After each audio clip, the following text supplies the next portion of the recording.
Salut à tous et à toutes, avant de commencer cette vidéo, je tiens à vous remercier pour les 150 vues que j'ai eues sur ma précédente vidéo.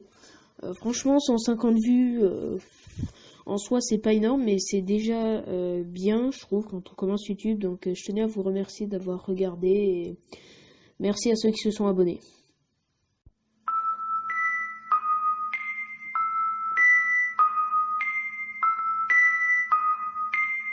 Alors, aujourd'hui, vous vous en doutez, nous allons parler donc du lac des squelettes. Au cœur de l'Himalaya se trouve le pic de Nanda Devi, haut de 7816 mètres. À 5029 mètres d'altitude sur le pic du Nanda Devi se trouve un lac, le lac glacé de Rupkund. Gelé 11 mois sur 12 et recouvert d'une épaisse couche de brouillard givré, il semble impénétrable. En 1942, un ranger du parc national de Nanda Devi découvre des centaines de squelettes au fond du lac. On supposa tout d'abord que les restes étaient ceux d'un régiment japonais qui aurait été pris dans une avalanche ou une tempête et aurait péri en tentant de traverser. Mais les premières analyses des ossements montrèrent qu'ils étaient bien plus anciens. À qui appartenaient ces squelettes? Comment étaient-ils morts?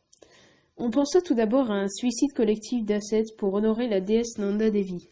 Mais selon les estimations, on aurait retrouvé entre 300 et 700 squelettes dans le lac.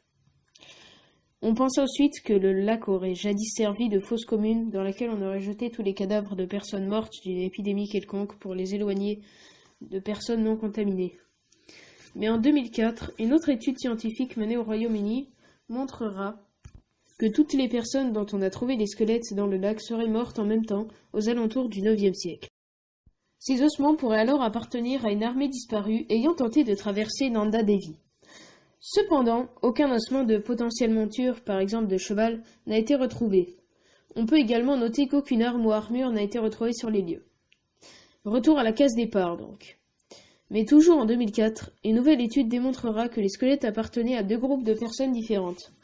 Les premières étaient majoritairement des personnes grandes et élancées, alors que les deuxièmes étaient plus petites. On en déduit que les deuxièmes étaient donc des porteurs. Il est donc probable que ces squelettes soient les restes d'une expédition de pèlerins accompagnés par des porteurs qui auraient été piégés dans une catastrophe naturelle. Mais une autre théorie se base sur les légendes et les chants folkloriques locaux.